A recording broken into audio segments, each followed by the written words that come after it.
À l'écoute de la radio Futur Média, il est midi et c'est l'heure du grand journal. Antoine Diouf. Maître Aïssata Tall Sall à la maison d'arrêt de correction de Rebeuss à l'instant. Elle a rencontré le maire de Dakar, Khalifa Ababacar Sall. Des restrictions pour les visites à Khalifa Sall, justement. Son conseiller politique fustige la déclaration de Mbaye Ndiaye sur l'emprisonnement de l'édile de la capitale, mal appréciée au sein de la mouvance présidentielle. Des responsables du pouvoir ne sont pas d'accord avec l'ancien ministre de l'Intérieur. La banlieue dakaroise s'illustre dans la violence physique et verbale à plus de 4 mois des législatives à Guédiawaye. Les citoyens déplorent. Les populations du village de Mbarassane ont bloqué à l'instant les travaux de l'autoroute Ila Touba. Elles réclament leur dédommagement. Et puis le CELS authentique étale au grand jour toute sa colère.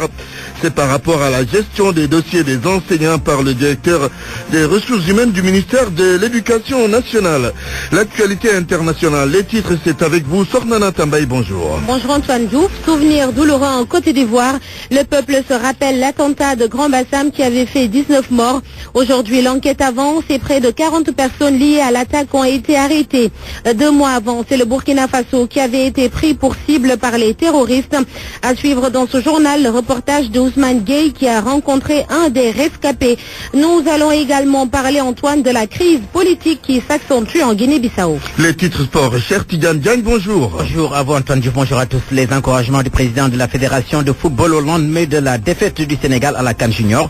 Augustin Senghor, vous l'entendrez dans ce journal, tout comme les derniers matchs de la Coupe de la Ligue prévus cet après-midi avec les 8e de finale. Nous allons terminer avec ce sport bien de chez nous, la lutte, les perspectives pour le tombeur des Arcos. Il s'agit de Modante de Thiès au lendemain de sa victoire. À suivre, point de vue, on parlera de l'opposition face aux législatives de juillet 2017. Le débat du jour, c'est vers 12h30. Bienvenue à toutes et à tous.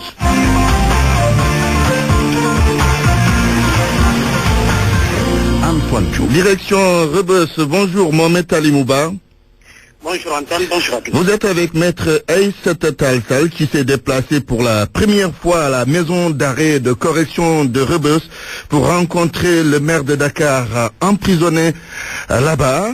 Alors, ça vient de se passer. Que peut-on retenir?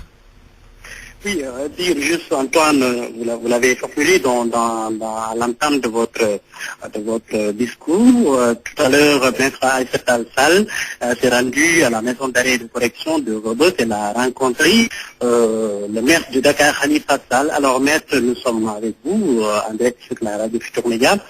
Première question, comment avez-vous trouvé votre client et puis surtout, quelle va être la ligne de défense que vous allez adopter? Merci beaucoup Alimou. Effectivement, j'ai rencontré le maire de Dakar, Khalifa Ababacar Sall. Je dois dire que j'ai vu un homme déterminé, prêt à se battre, qui se dit être victime d'une cabale politico-judiciaire et que nous avons aujourd'hui la responsabilité d'éventrer.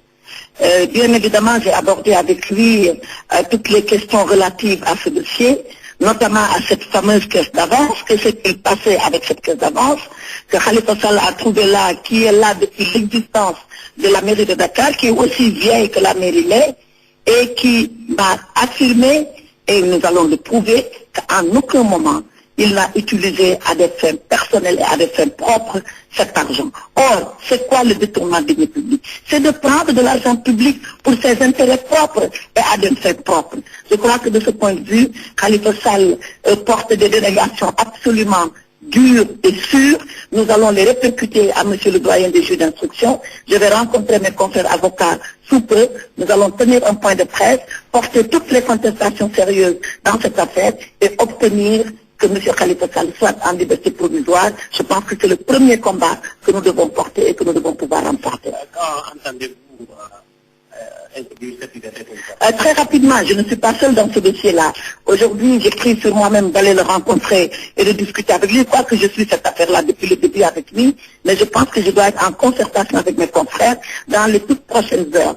Par contre, ce que j'ai remarqué et que je dénonce, c'est que le doyen des juges n'autorise pas les personnes à aller voir Khalifa Sall. Il lui est autorisé 20 personnes par semaine. Mais c'est de la séquestration. Il faut que le doyen lève cette mesure, que tous ceux-là qui veulent rencontrer Khalifa Sall puissent le rencontrer, parce que c'est le droit à eux et c'est le droit également que la loi confère à Khalifa Sall. Alors Antoine, si vous n'avez pas de questions, on va vous rendre l'antenne. Merci Mohamed Ali Mouba, l'essentiel a été dit. Le reste, ce sera lors de nos prochaines éditions. Par rapport justement aux visites à Khalifa Sall, Maître Aïssata Tall Sall a dit il y a des restrictions que son conseil politique dénonce d'ailleurs. Voici Moussa Taï avec Babacar Fall. On a pu constater que Khalifa Sall n'était autorisé à recevoir que 20 personnes chaque lundi. Et ce matin, le cabinet du juge d'instruction nous a fait comprendre que maintenant, seule sa famille biologique pouvait lui rendre visite. Nous voulons dénoncer cet état de fait et dire que ce n'est plus de la détention, c'est autre chose, et que nous craignons même pour sa sécurité. Nous voulons alerter les autorités judiciaires, les autorités politiques, mais surtout les défenseurs des droits de l'homme, pour dénoncer cette restriction des libertés du détenu Khalifa Sall. Parce qu'un maire de la capitale, autorisé à ne recevoir que 20 personnes par lundi, et de surcroît des membres de sa famille, cela s'assimile à de la déportation. La déclaration de Mbaye Ndiaye consistant à dire que l'affaire Khalifa Sall a des relents politiques ne plaît pas du tout à des responsables de la mouvance présidentielle. Ils ont en quelque sorte désavoué ouvertement l'ancien ministre de l'Intérieur, El Hadj Ndiogou Diène. Alors que le camp présidentiel réfute tout soubassement politique au règlement de compte dans l'affaire Khalifa Sall, Mbaye Ndiaye, lui, a mis les pieds dans le plat. Le ministre d'État et non moins directeur des structures de l'APR a publiquement déclaré que le président Macky Sall a les moyens de combattre quiconque veut le combattre et a les moyens légitimes de répliquer et de contrecarrer ses opposants. Une déclaration surprenante dont se démarque la responsable apériste et ex-premier ministre Aminata Touré. Ça n'engage que lui, ça l'engage, vous pourrez aller lui demander plus de détails, mais moi, ce que je vois et ce que l'opinion également a constaté, c'est qu'il y a eu des fausses factures pour un montant de 1,8 milliard. Sinon, ce serait simple, tous les délinquants iraient prendre une carte de parti, quand on vous prend la main dans le sac, vous dites que c'est une affaire politique. C'est un argument qui ne peut pas être accepté. Parce qu'il faut aussi qu'on arrête de piller les deniers publics, et quand on vous demande de justifier, vous dites c'est la politique. De la politique, il n'en est nullement question dans les déboires judiciaires du maire de Dakar, précise aussi le leader du mouvement Conscience Citoyenne Gëm Sa Bopp, membre de la mouvance présidentielle. Pour Maodo Malick Mbaye, Mbaye Ndiaye est complètement passé à côté. Dire que le président Macky Sall utilise sa position de chef d'État pour combattre des alliés politiques, l'affirmer de manière péremptoire, je ne suis pas d'accord et je suis sûr que ce n'est pas conforme à la réalité et à la vision que le président de la République fait de son pouvoir. Mais peut-être que lui, Mbaye Ndiaye, a eu le courage de dire tout haut ce que les gens parlent. Je ne le pense pas. Je crois que Mbaye Ndiaye, avec tout le respect que je lui dois, est complètement passé à côté de la plaque sur ce sujet précis. Je suis formel. La sortie de l'ancien maire des Parcelles Assainies sur l'affaire de la gestion de la caisse d'avance de la mairie de Dakar est accueillie par une vague de désapprobation au sein de la majorité présidentielle. Presque tous condamnent cette déclaration de Mbaye Ndiaye considérée comme la déclaration de trop. Le jeune du grand parti arrêté à Guédiawaye pour détention de faux certificats de résidence vient d'être libéré après 48 heures de garde à vue. Information, Salif Sow, il y a déjà justement de la violence à Guédiawaye alors que nous sommes à un peu plus de 4 mois des élections législatives. Cette violence physique a été notée hier avec des incidents entre jeunes du grand parti et forces de l'ordre. Elle est également verbale, toute chose déplorée par les populations. Reportage à Guédiawaye, Salif Sow.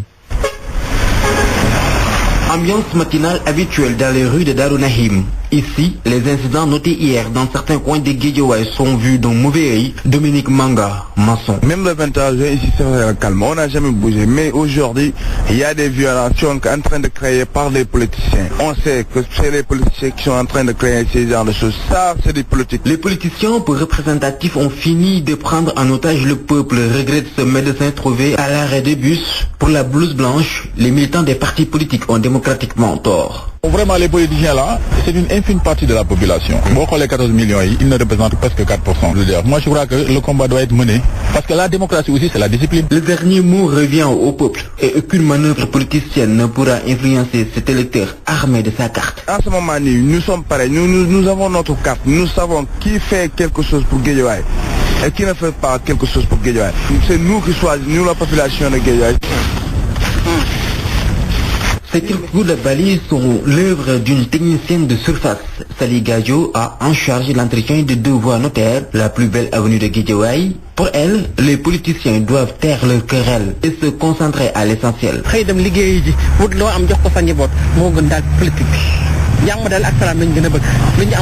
C'est déjà la campagne électorale, s'interroge Maguette Gueye. L'étudiante préfère de loin les débats d'idées à la place de l'expression de la force des muscles. Le parti Réumi refuse qu'on parle d'émergence dans un pays où la situation n'est pas des meilleures situations sociales. Le vice-président de la formation d'Idrissa Seck, qui était en meeting à Niaga, a déploré l'emprisonnement des adversaires politiques de Macky Sall, et pendant que Déthié Fall demande aux uns et aux autres de se mobiliser pour le départ de Macky Sall. À Rufisque, le Parti socialiste réaffirme son ancrage dans Benno Bokk Yakaar. Isidore Alexandre Sen. Les partisans d'Idrissa Seck ont d'abord évoqué la situation sociale du pays, ou presque clignotant rouge, c'est Déthié Fall, le vice-président du parti Réumi. Comment peut-on parler d'émergence dans une commune ou dans un pays où il n'y a pas d'électricité suffisante, où on n'a pas des emplois à donner aux jeunes, où on a une santé plus malade que les malades? Au plan politique, le numéro 2 de Réumi qualifie le chef de l'État de bourreau de ceux à qui on prête des ambitions présidentielles. Il y a des emprisonnements de personnalités politiques à qui on prête des ambitions présidentielles. C'est comme si il avait intégré dans ce pays-là le délit d'ambition présidentielle. Pendant ce temps, le Parti socialiste réaffirme son ancrage dans Benno Bokk Yakaar. Kajali Gassama, porte-parole du jour. Les instances ont délibéré, et mieux encore, les bases au niveau des 138 coordinations ont délibéré, et 90% des suffrages ont estimé que le Parti socialiste doit poursuivre son compagnonnage avec Benno Bokk Yakaar aux élections législatives de juillet 2007. En tous les cas, Réumi estime que le départ du président de la République est une demande sociale. Macky Sall a échoué sur tous les plans et que son départ en 2019 à la tête de ce pays est une œuvre de salubrité publique. Les partisans du président du conseil départemental de Thiès étaient à Niague dans la commune de Tivaouane-Peulh. Au même moment, le Parti socialiste tenait une rencontre au CNFA de Rufisque. Là-bas, des voix discordantes se sont levées entre les souteneurs du maire de Dakar, Khalifa Sall, et les pro-Ousmane Tanor Dieng. Isidore Alexandre Sen, Rufisque, RFM. 12h12, vous suivez le grand journal. Sur RFM au moins, on a des informations sûres et utiles. RFM, la radio de toute l'actualité. Ce sont des populations en colère qui ont bloqué les travaux de l'autoroute Ila-Touba. C'est à l'instant, c'est pour exiger leur dédommagement. En plus de cela, elles dénoncent le préjudice qu'elles ont en train de subir avec les engins en charge des travaux qui tuent leur cheptel. Ce sont ces populations de Mbarassane dans la région de Diourbel, école primaire 7 de Sédhiou, 2 classes complètement brûlées. Il s'agit d'abris provisoires. Conséquence de cet incendie, c'est le chômage technique en petite et moyenne section. Et c'est l'occasion pour le directeur de cet établissement scolaire de poser le problème des abris provisoires qui sont en nombre important à Sédhiou.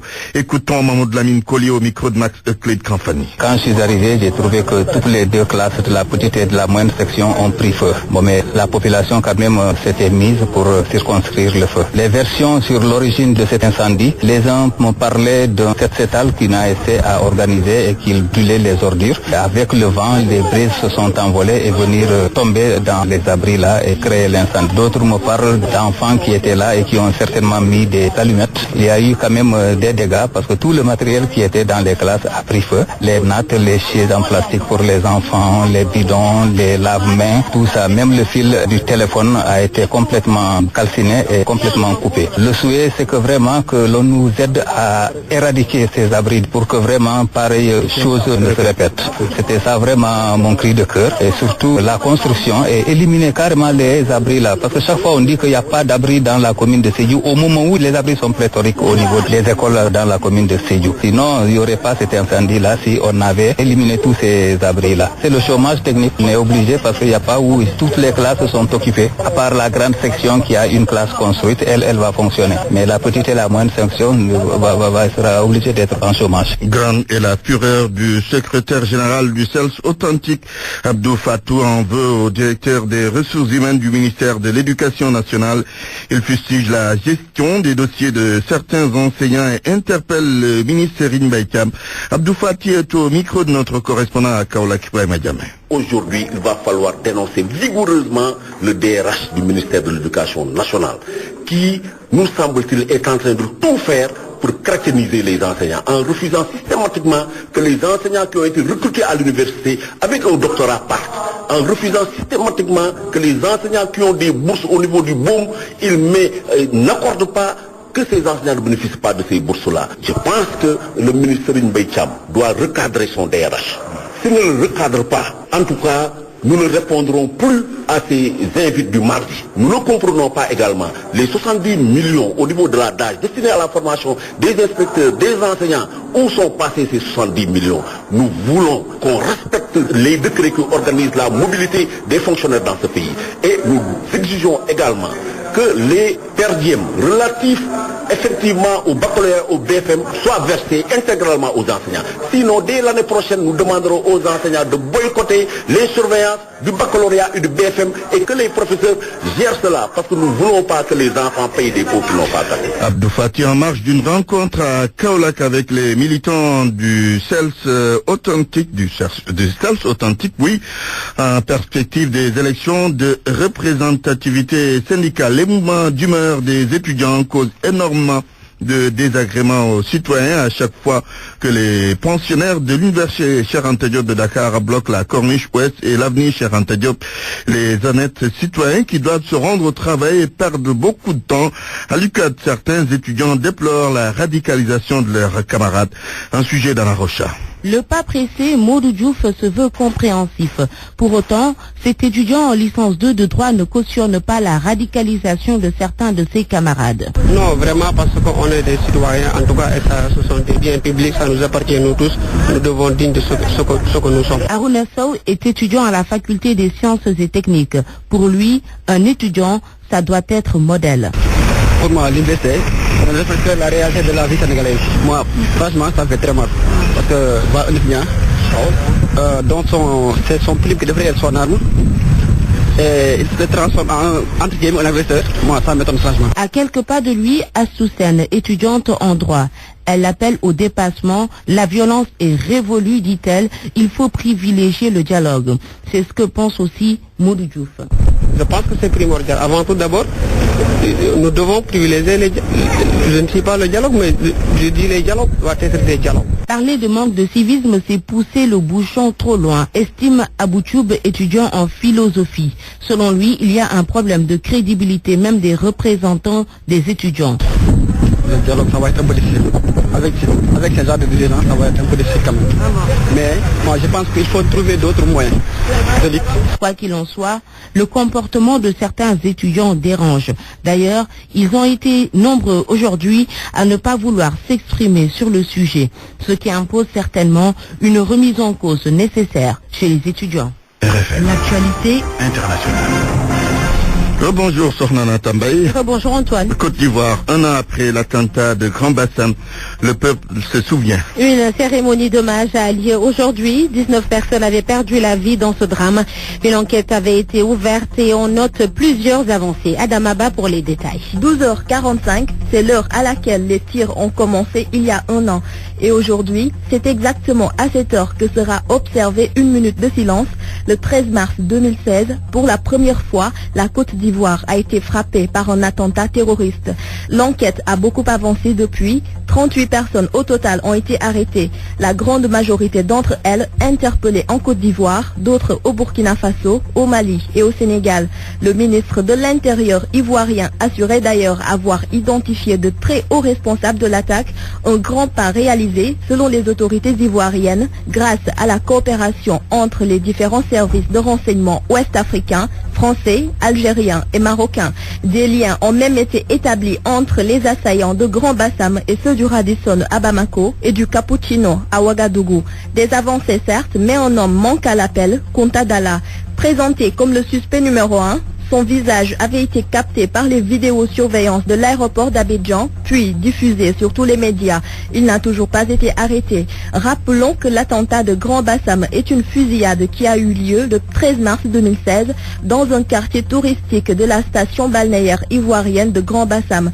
Des hommes armés ont ouvert le feu sur la plage, tuant officiellement 19 personnes. Février dernier, 2 présumés djihadistes impliqués dans l'attaque avaient été arrêtés à Dakar, de nationalité malienne. Il serait resté en contact avec le cerveau des attentats.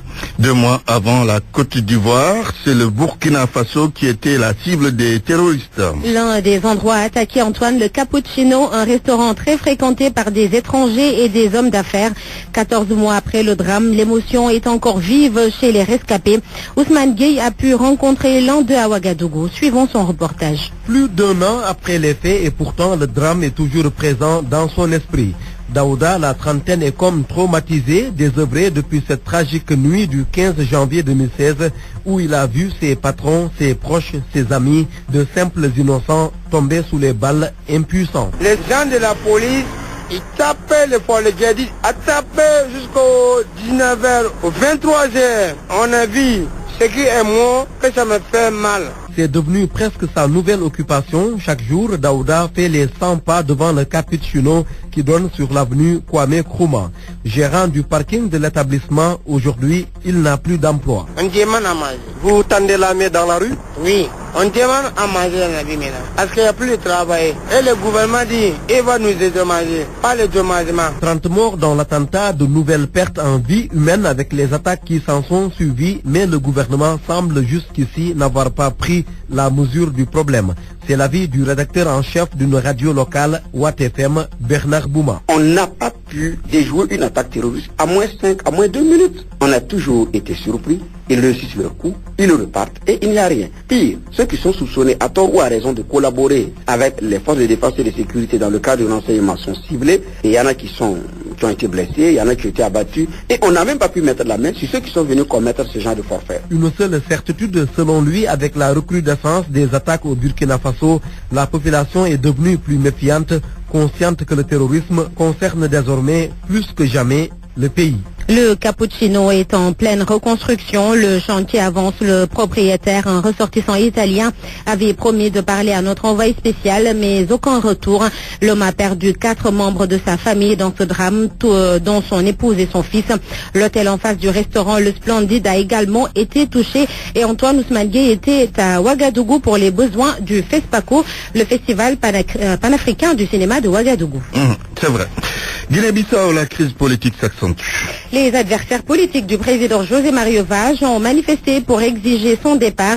C'est sa propre famille politique qui l'accuse d'être en pré-campagne. Ces membres du PAIGC veulent aussi l'organisation d'élections générales anticipées. La crise est loin d'être terminée. Certains acteurs politiques refusent de se rendre à Conakry pour continuer le dialogue. La CEDEAO, elle, envisage de retirer ses troupes dès avril. Au Mali, les blouses blanches en mouvement d'humeur depuis jeudi dernier. Les syndicalistes reproche au gouvernement la non-application d'un accord signé le 9 novembre 2016. La grève va se poursuivre tant que leurs revendications ne seront pas satisfaites. Sur les 9 points, un accord, 8 sur les 9 points d'accord, plutôt Antoine, 8 ont été satisfaits, mais il reste le 9e donc, et il concerne surtout les primes. Le seul point qui reste Antoine concerne l'augmentation des primes et l'intégration des contractuels dans la fonction publique. Le président gambien Adama Barrow effectue sa première visite officielle hors du continent. Il sera à Paris, ensuite à Bruxelles du 14 au 16 mars. Le chef d'État gambien a reçu une invitation de François Hollande. Une rencontre est prévue avec le ministre français des Affaires étrangères, Jean-Marc Ayrault, et celui de la Défense, Jean-Yves Le Drian. Il va également rencontrer les Gambiens de la diaspora. Adama Barrow sera reçu par François Hollande le 15 mars. Le lendemain, le 16, il sera à Bruxelles et il sera question de l'aide économique promise, une aide qui s'élève à 225 millions d'euros, plus de 147 milliards de francs CFA. Antoine. Merci, Sornana Tambaye. Parole aux auditeurs. L'actualité, qu'en pensez-vous? Moi, je pense que vous devez. Réagissez dans nos éditions d'information sur l'actualité. Bonjour. Oui, bienvenue sur cette antenne de radio. Du lundi au vendredi, vous avez la parole sur RFM. L'opposition face aux élections législatives, ce sera le débat du jour donc dans quelques minutes.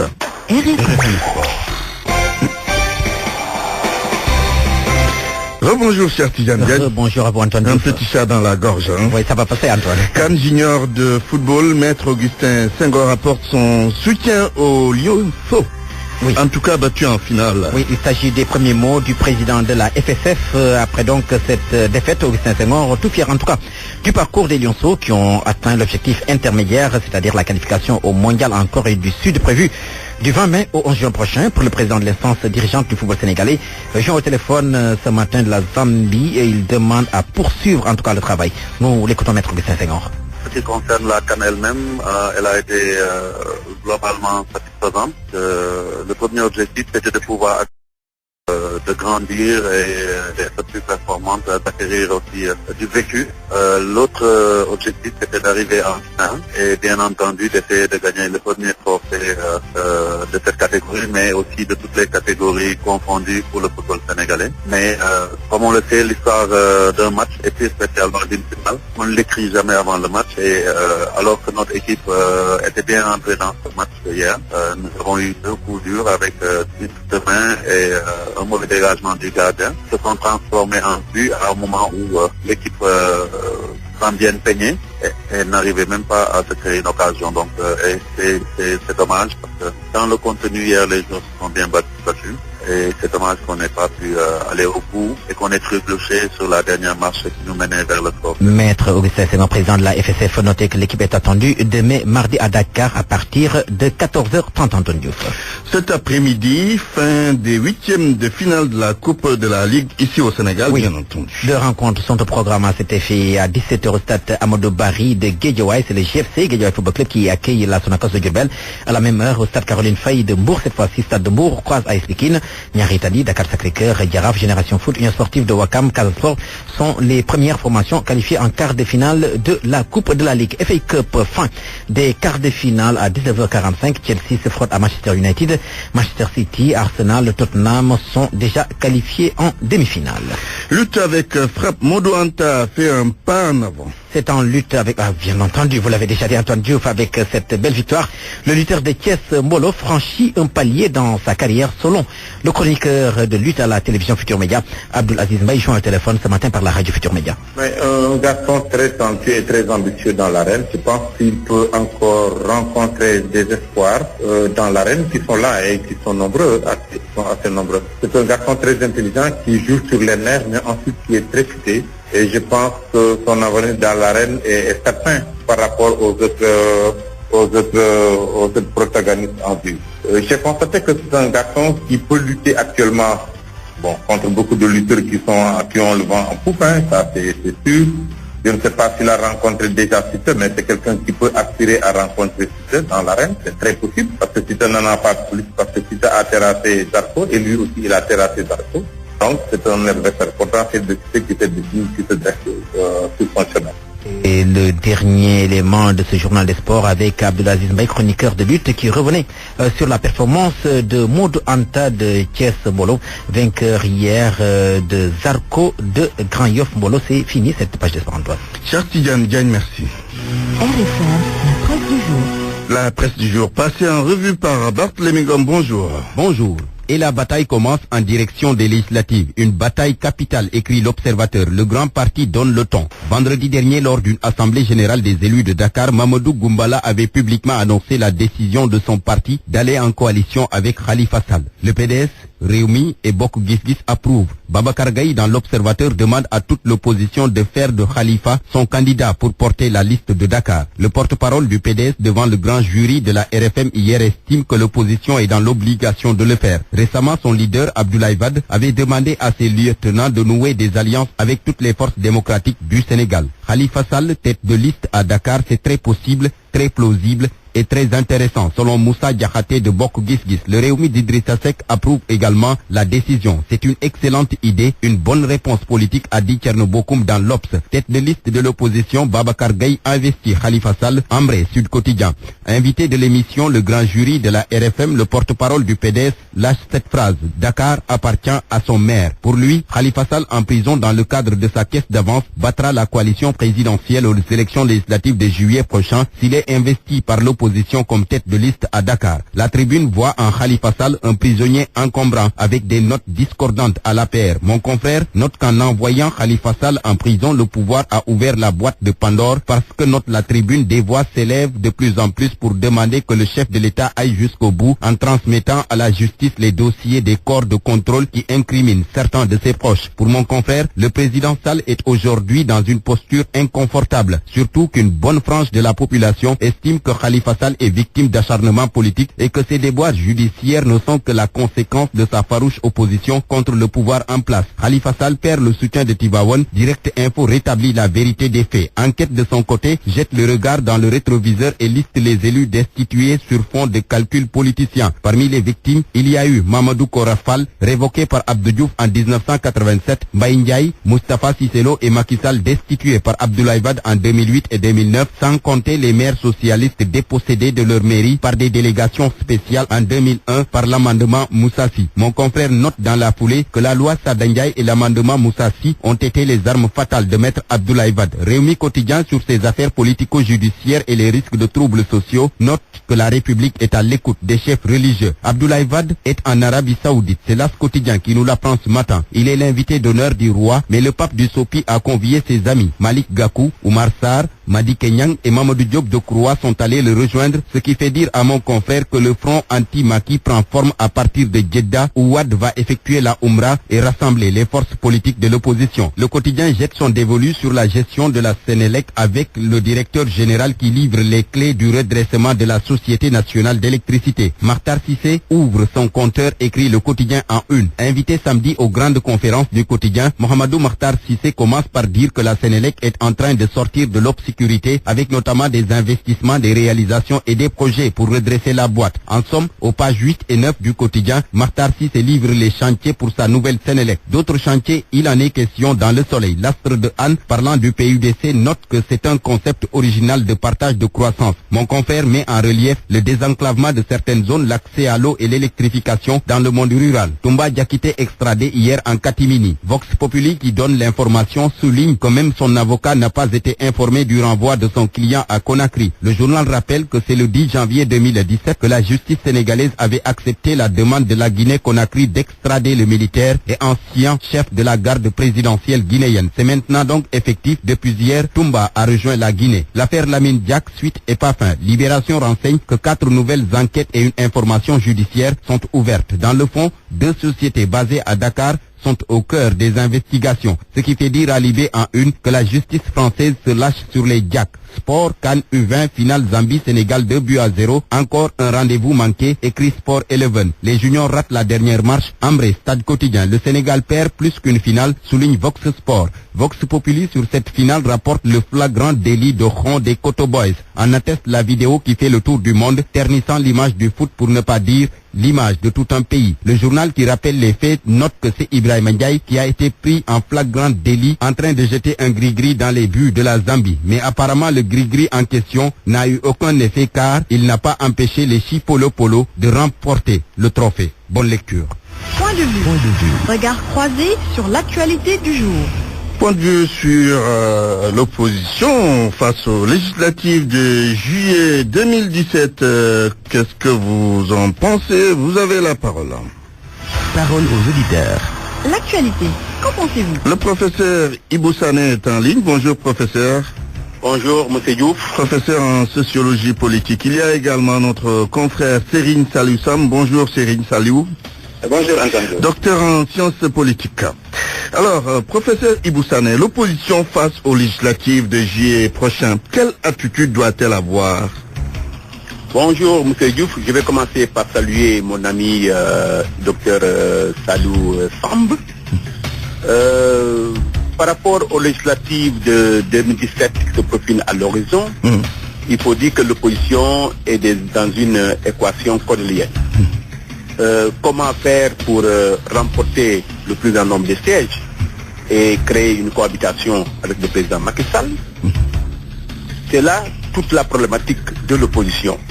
Or, on sait que nous avons une opposition qui est désunie, qui ne tire pas sur la même direction, avec un nombre pléthorique de partis politiques aux orientations très diverses, aux stratégies multiformes, au point que on ne sait pas exactement sur quel pied cette opposition peut danser.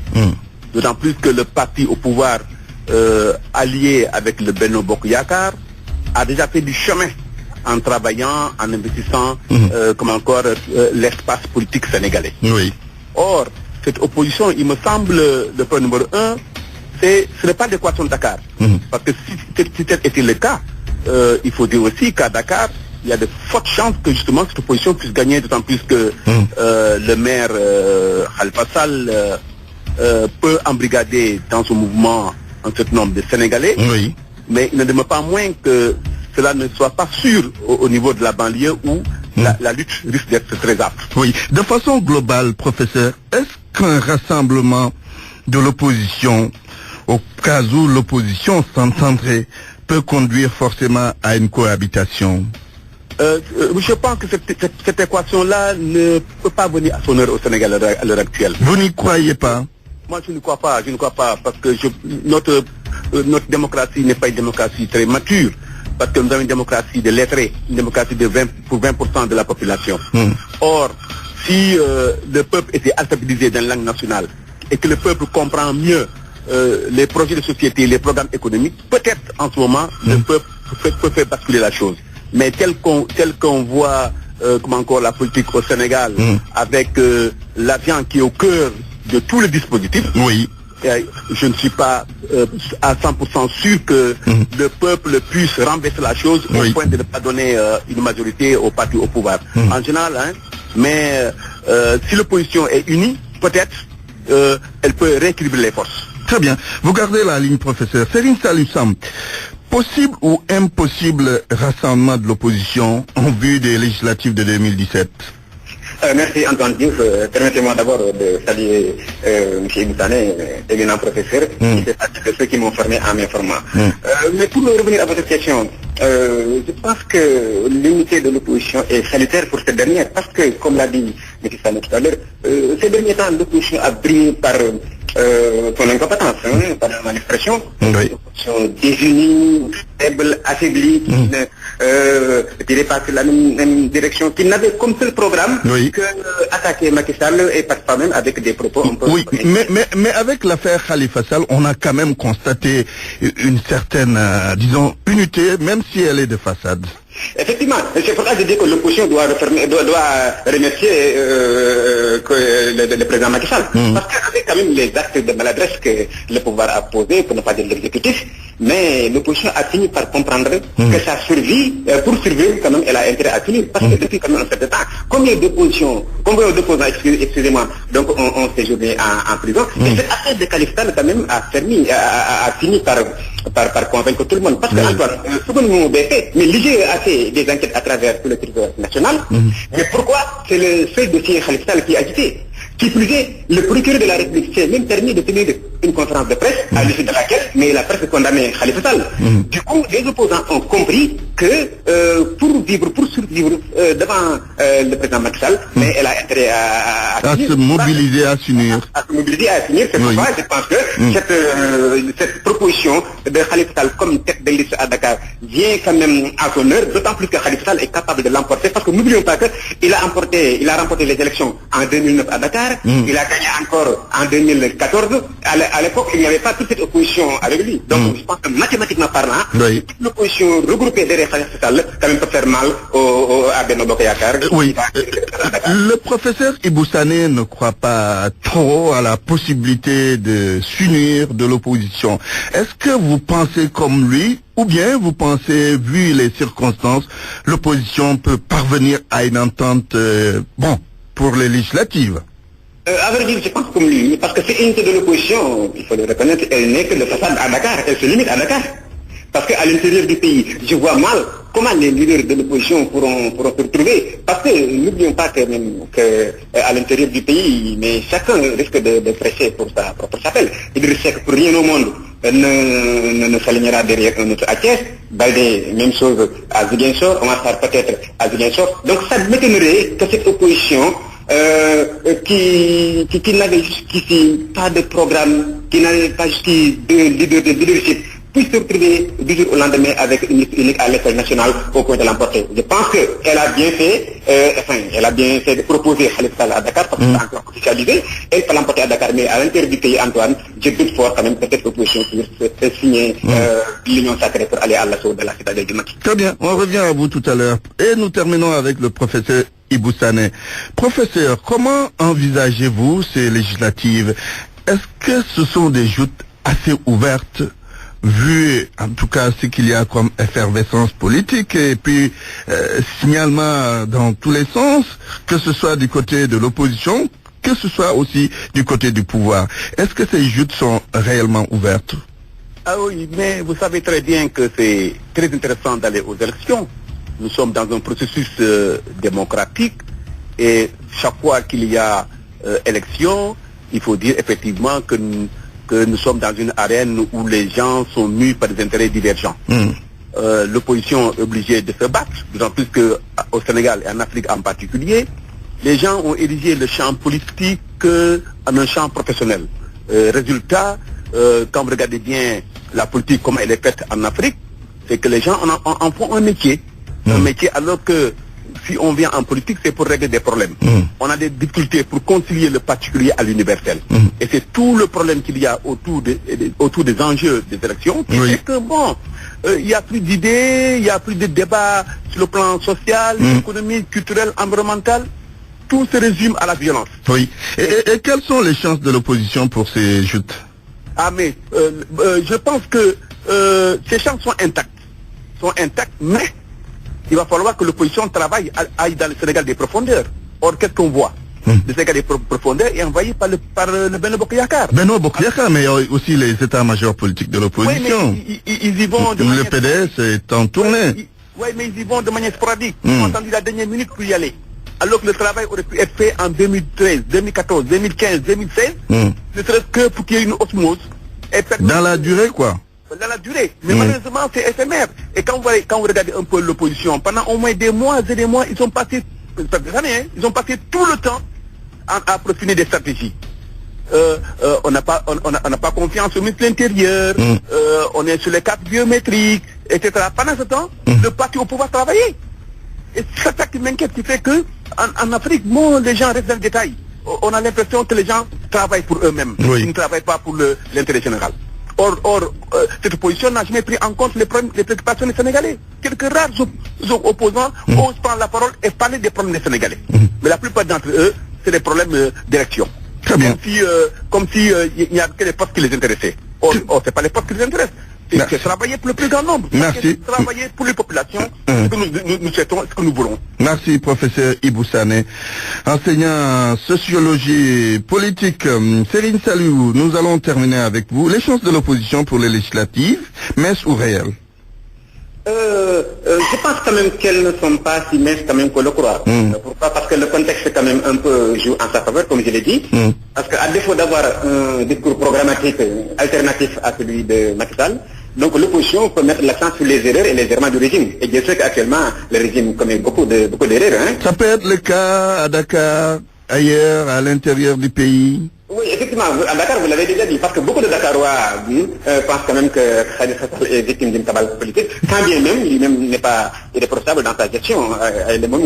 Il a même reconnu quand même quelque part des erreurs. Mais de façon générale, quand même, l'opinion pense que l'État n'a pas bien drivé ce dossier, et aussi à l'échelle nationale, mais l'impunité qui continue quand même, et je crois que le règlement de compte qui se poursuit en lien places de la reddition des comptes, les populations qui attendent encore d'être par l'opposition et par le pouvoir sur des questions plus intéressantes relatives à la santé, à l'éducation, à la sécurité. Moi, je pense que voilà un tas de discours que l'opposition peut dérouler pour convaincre les Sénégalais quand même à se rallier à sa cause. Parce que comme je l'ai dit, l'opposition, comme d'habitude, au Sénégal, et aujourd'hui comme demain, n'a pas de programme alternatif. Donc je pense qu'il faut quand même qu'ils mettent l'accent sur les manquements, les erreurs, accabler le pouvoir et le pousser davantage à la faute. Pourquoi? Parce que en part de l'opposition, il y a un pouvoir très réactif. Oui. Vous savez, Benno Bokk Yakaar, l'APR et même le président de la République, mais sont des gens qui réagissent du tout au tac. Donc il faut,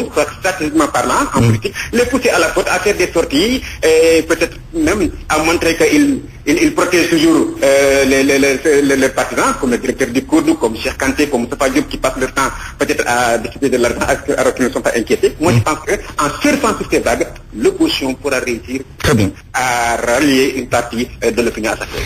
Céline Salisson, merci. Je rappelle que vous êtes journaliste, docteur en sciences politiques. C'est fini pour Point de vue aujourd'hui. La météo avant le rappel des titres. Un ciel clair va prédominer sur l'ensemble du territoire au cours des prochaines 24 heures. La sensation de chaleur restera fortement marquée sur une bonne partie du pays, notamment sur les régions de l'intérieur où les températures maximales journalières vont avoisiner les 42 degrés. À Dakar et Cap Skirring, par contre, le temps sera clément. La fraîcheur nocturne et matinale sera moins ressentie sur le littoral. Le rappel des titres. Antoine.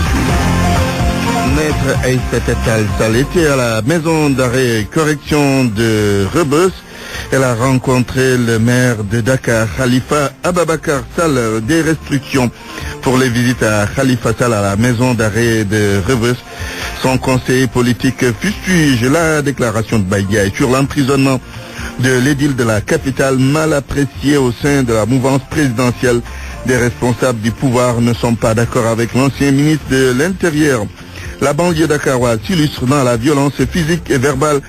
À plus de 4 mois des législatives à Guédiawaye, les citoyens déplorent les populations du village de Mbarassane. Dans la région de Diourbel, ont bloqué à l'instant les travaux de l'autoroute Ila Touba et réclament leur dédommagement. Et puis le SALS authentique étale au grand jour toute sa colère. C'est par rapport à la gestion des dossiers des enseignants par le directeur des ressources humaines du ministère de l'Éducation nationale. Journal présenté par Antoine Diouf à la technique, Abdoulaye Didi Diop, réalisation Barthélémy Ngom. À la régie, il y avait Pape Oumar Diaw. À 13h, El Hadj Hassan Gueye pour la grande édition. Tout de suite, Djalgati.